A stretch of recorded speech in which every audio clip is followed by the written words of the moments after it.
Bună ziua și bine v-am găsit! Alături de mine l-am astăzi pe Eduard Nicolae Luttwack, cercetător și strateg american de origine română, care a fost primit în comunitatea noastră academică ca și Doctor Honoris Causa și care și-a lansat astăzi cartea Strategia, Logica Războiului și a Păcii.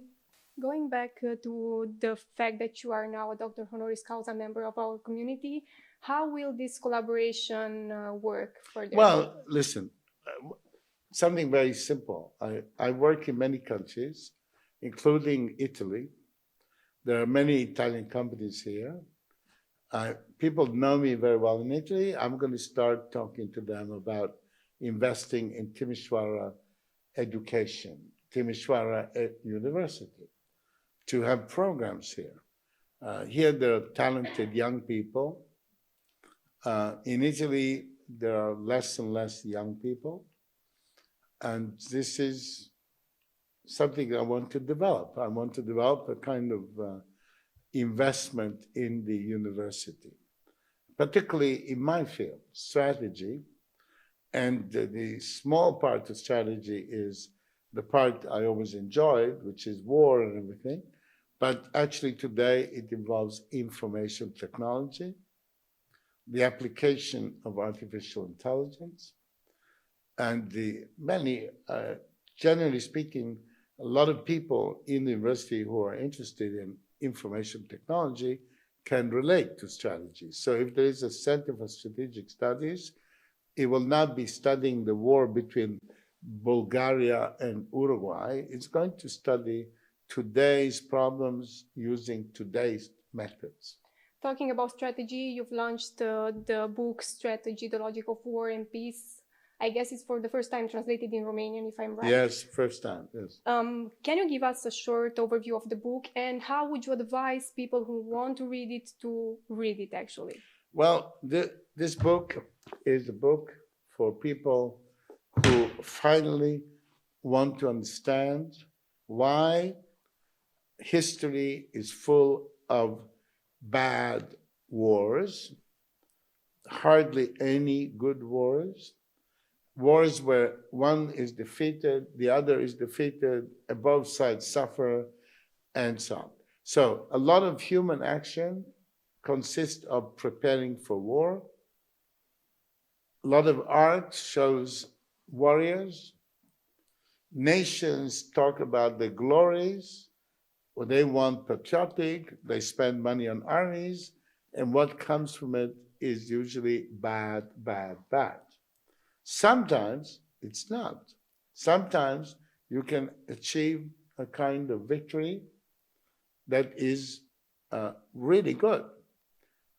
In 1918, Romania was able to unite the Banat and Transylvania in one country. Actually, everybody benefited. It was very good. It was certainly good for my family. My family was very good that the Banat was in Romania, not in Austria-Hungarian Empire. And wars can be good. Most wars are not. This book is about why intelligent people,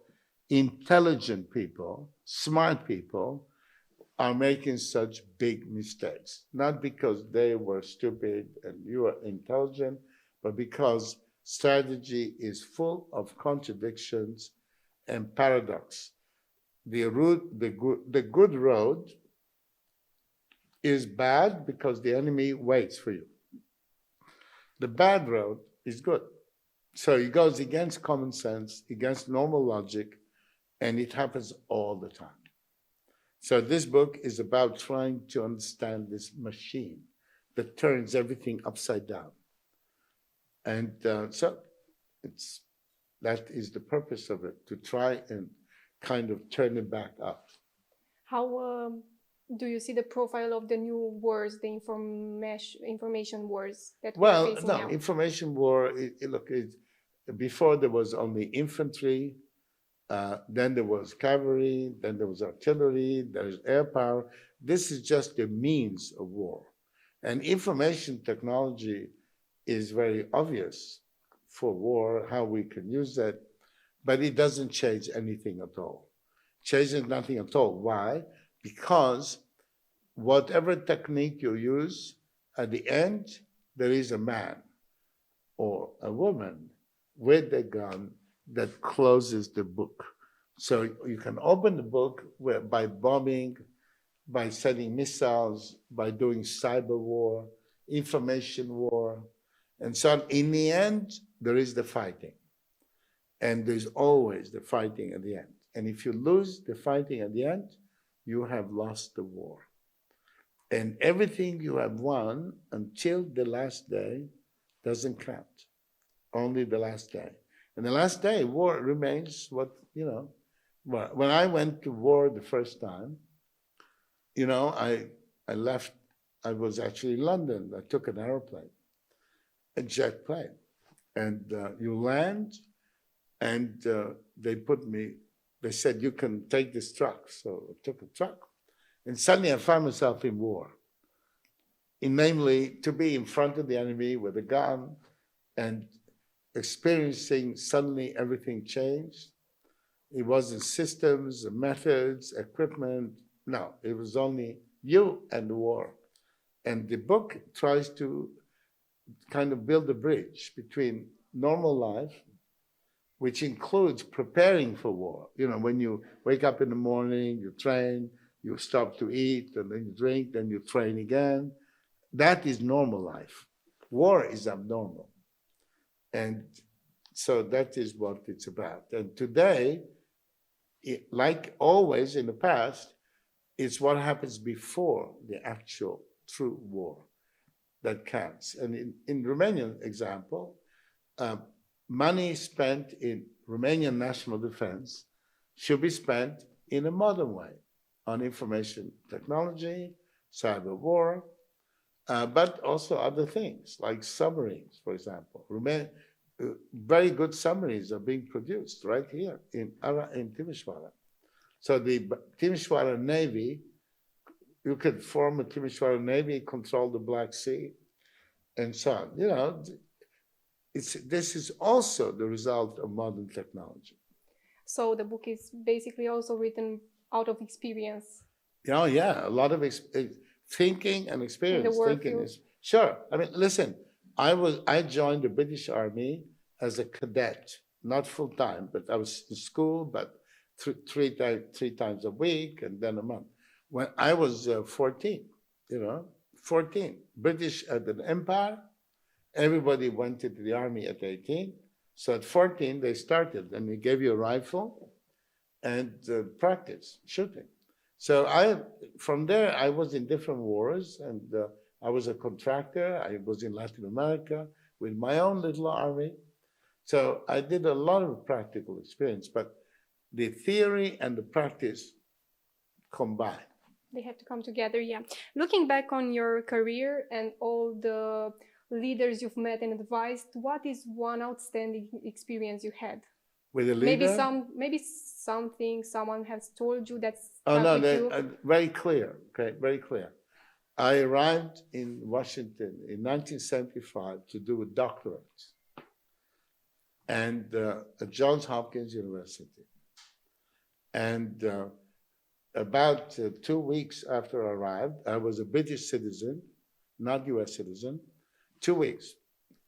I wrote an article for some journal about defense policy, US defense policy.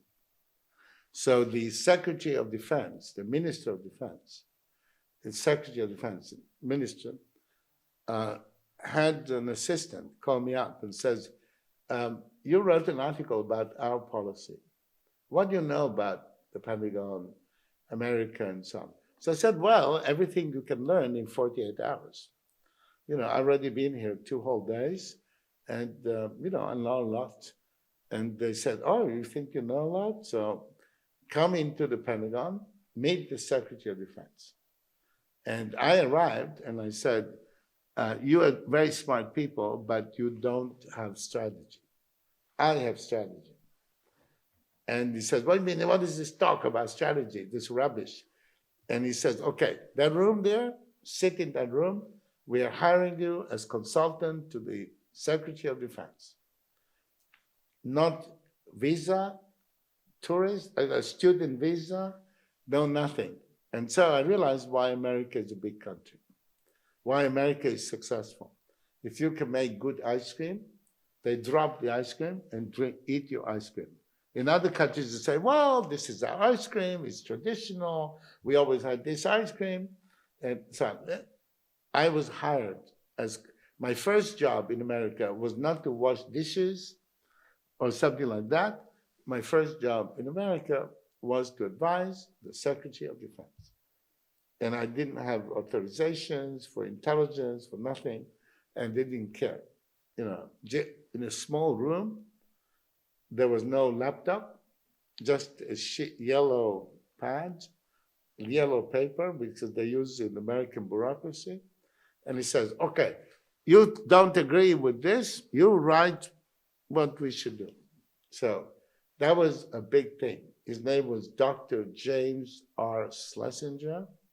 He was 2 meters tall, and he was the Secretary of Defense. So that was a good way to start in America. A great way to start, actually. A great way in America.